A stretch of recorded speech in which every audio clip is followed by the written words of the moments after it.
getting robbed. Yeah. Usually banks. Of course, it's a it's an institution that carries a lot of money. Mm-hmm. Yeah. Have you ever experienced in from the different banks that you work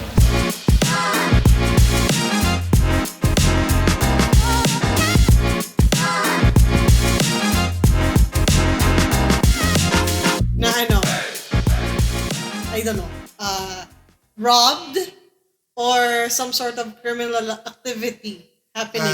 Good thing we're in Davao City. It's a safe Oh. place to stay. Like, was there a specific story or instance that made you think na, you know what, I think I should teach others what I know? Was there an instance na medyo na ano ka na, if this person was financially illiterate, this would have been avoided? Well, actually, I had an personal request. That's why I really keep on.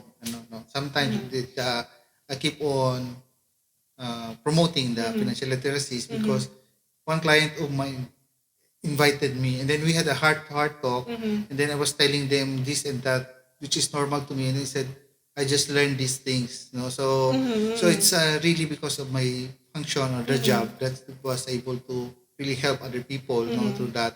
And then when they open up, so since he saw that the information that I shared to him is very substantial, very informative, that he wanted his group also to learn, to hear what I've been telling him, or what we were discussing. So he invited me to a talk, So so it happened. So because he wanted to share it with his startup friends, starting up a company. So he invited me just this year. I have that pictures also. We were in a coffee shop, and then it's a talk. Everybody invited his startup friends, businesses owners. There were students also, and then he wanted me to talk about financial literacy and then the bank products. But when I presented there, I brought with me the sales team, or we talk about also our bank products. So they were happy to hear about mga back-to-back facility, sa branch, back-to-back, the business express loans that we have, all the loan products. Because since they are starting up, they do not know where their journey will go, or how to handle their finances well. So part of the advices that I think was very beneficial to them was telling them that you have to keep your business in good shape, or I mean, in order for you to avail a loan, you must have at least 3 years of financial statements, or it must be not in a loss, something like that. So on the third, probably you're gaining income already, or loss of first and second, normal, that's normal. But the trend will be seen on the third year. So they don't have that, they have not heard that in school or something, but in that talk, it was really appreciative of them to hear that okay, that this is what I will do since I am a new company. I want to build a good financial relationship. I will keep my finances, or my loan records good until I reach third year. Kasi that's the bare minimum when you make a loan. So yun siya. Same thing. Yeah. And yung mga back-to-back, so meron palang ganyan. There's a facility pala. Ganun. So, wait, I'm sorry. Explain mo sa amin. Again, it's another jargon. Bank jargon. Back to back? Like, I mean, what's that? It's a loan facility of a bank. Uh-huh. A back-to-back loan. We call it back-to-back because it is the fastest way to get a loan, to have a record. Actually, it is more of a building your rapport with the bank. No, it's a back-to-back. Your money will be put on hold, and then you will be granted a loan on that amount. Example, let's use 1 million pesos. Okay. You have 1 million pesos. You want to keep it, and then you don't want to use it. You just want to keep it, and you want to invest into something. Then you apply for a back-to-back loan, back-to-back, because it's 1 million, and then we will flip it another 1 million. So the collateral will be the 1 million that you placed. So you put it on hold, and then we give you another 1 million, but it will earn an interest. So then with that, they say na your own money, yung lutuin ka sa iyong Sariling sariling mantika. mantika. Gigisa sa sariling Gigisa mantika. sa mantika. So, it's not actually like that. The benefit of that is really you're building your relationship with the bank. You have credit record already. Makita nila ng bank, uy, may record na to. So something like that. So they can start from there also. Kasi since they were new company or startup company. So I'm giving them an idea that if you have rich relative, instead of borrowing from your rich relative, of course they will doubt you at first since they are starting out Yes, their company. So if they can arrange that, they will hold the amount. So the rich relative will open the account, hold it, and then release another amount, and then give it to them. That was the course of our story, of our discussion. So At least there's an insurance Yeah. that the money's there. They're Yes. just lending you something. yes, yeah. Now, sir, sorry to cut you off. Yeah. Because you mentioned earlier that there are things that people are not aware of, especially, business people. Na again, we don't know the back-to-back, which is, I think, is a good way of starting a business. Kasi your money is secured with the bank. Again, the 1 million, but you get to spend the 1 million that they will give you Yes. and basically start from there. Yeah. So meaning there's assurance that your money is there. Now, for regular people like us, what is one thing that you're shocked na people do not know about, their finances? Na you would think na, parang even if, like, I don't know, like a 5-year-old or an elementary grade school student should actually know about this. Where we don't have financial literacy in the classrooms, right? Exactly. So, normally, those who goes to the bank really will be able to get, those who inquire, they will be able to maximize their potential in the bank facilities.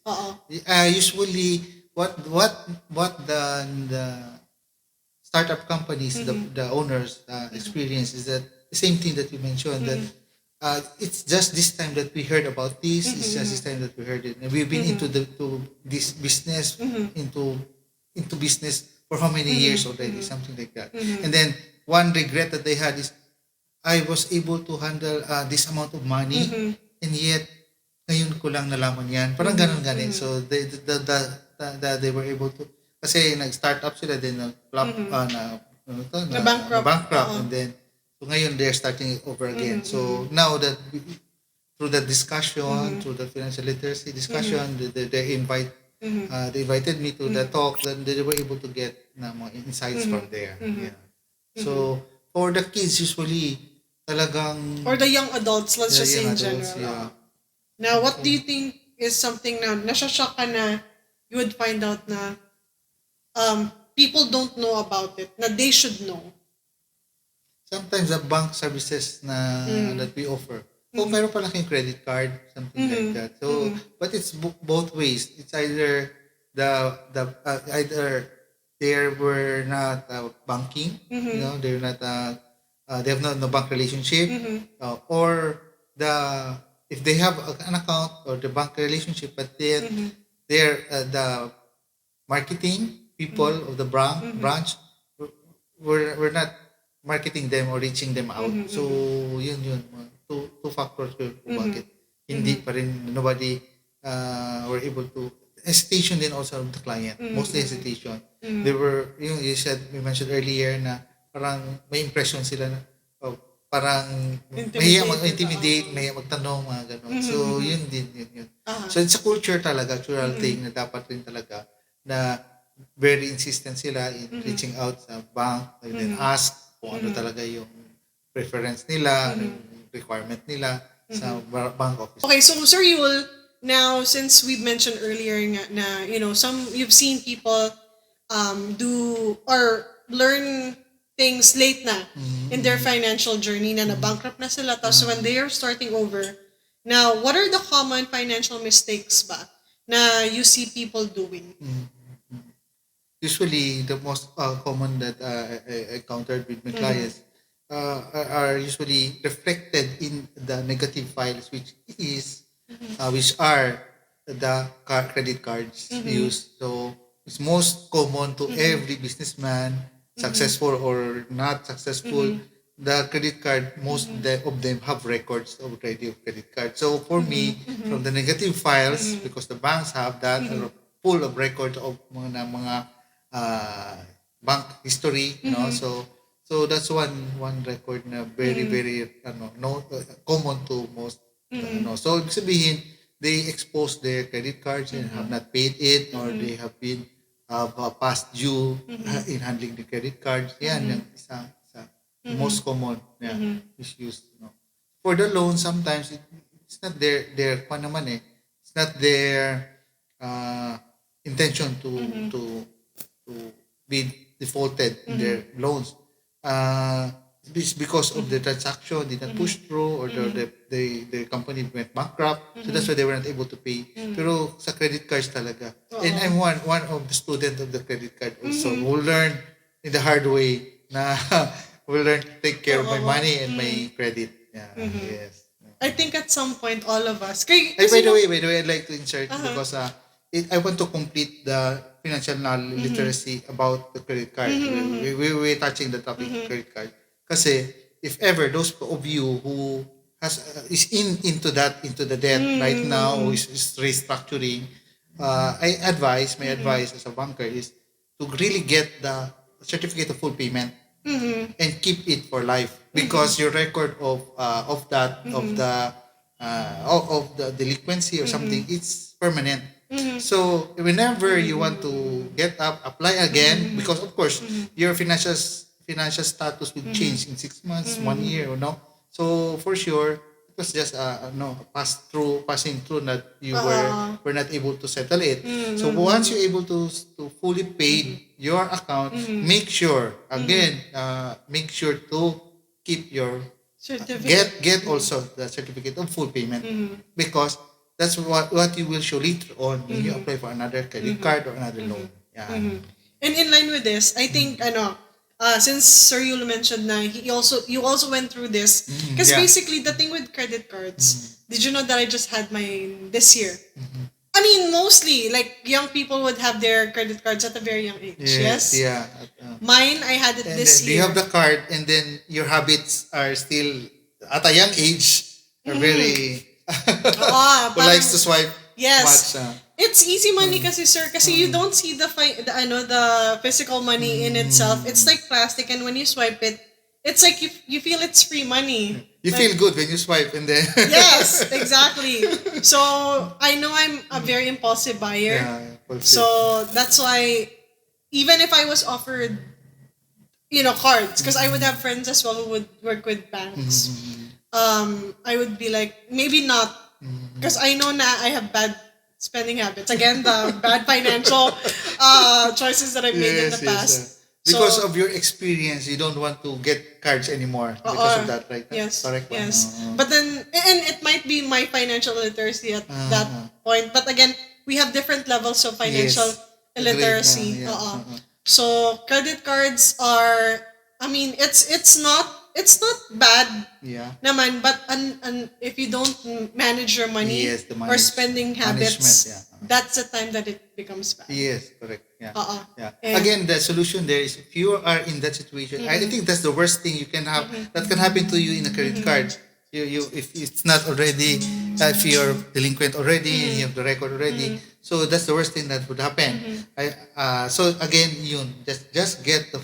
I'm sure there will come a time you will be able to settle it. So negotiate for the reduction of the balance, and then get the certificate of full payment. Keep it for life. Yes, that's it. So para maka-bounce back pa during the time na Kasi if you get another check, you want to get a checkbook account, it will reflect also now that you have negative findings record.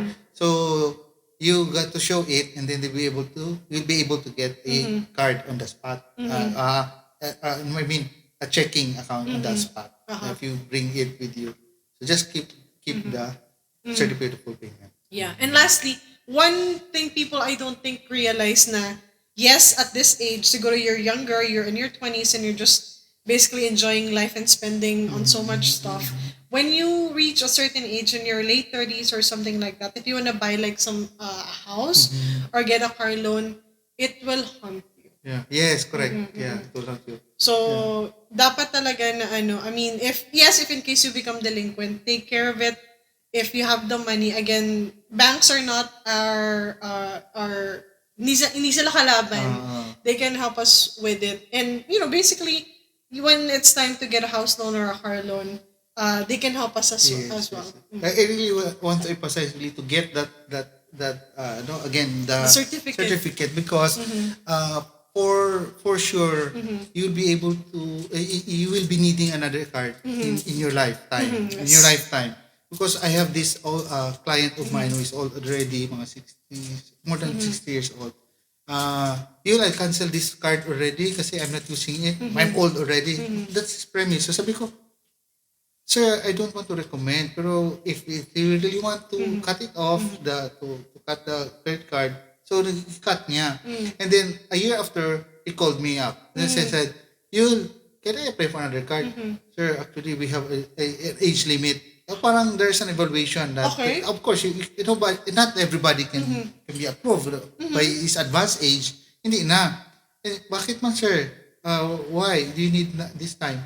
Because I'm traveling to the US. I'm going to visit my son. So from that experience, I want to tell, as part of the financial literacy, is really to keep a good record. And then, if you don't want to use it, just don't use it. Just a request for a reversal, if ever, parang ganon. So that's a real life experience na even at the age of 70 or 60, he still needs to have a credit card. So ganon siya. So that's why really, and go back again, mostly makadaan talaga sa like that sa credit card struggle. Yeah. So yung last lang, siguro as a fact for our listeners and viewers, what age? I didn't know that there was an age limit. Yes, so to be approved for a credit card, there's an age. I think it's 60 years old. Because it's the retirement age also.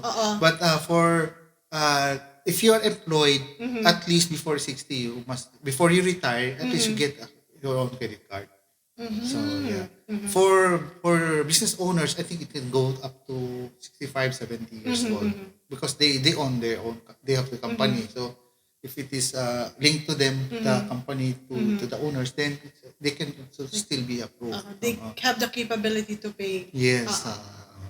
Now, Sir Yul, regarding your advocacy naman. I would like to emphasize also that credit cards, actually, it's the bank's disadvantage when they issue a credit card. You know why? Because you can make use of the money 30 days, 45 days without interest actually, if you know how to manage it. So that's why I think I told you before the story about my contractor friend who maximizes the credit card.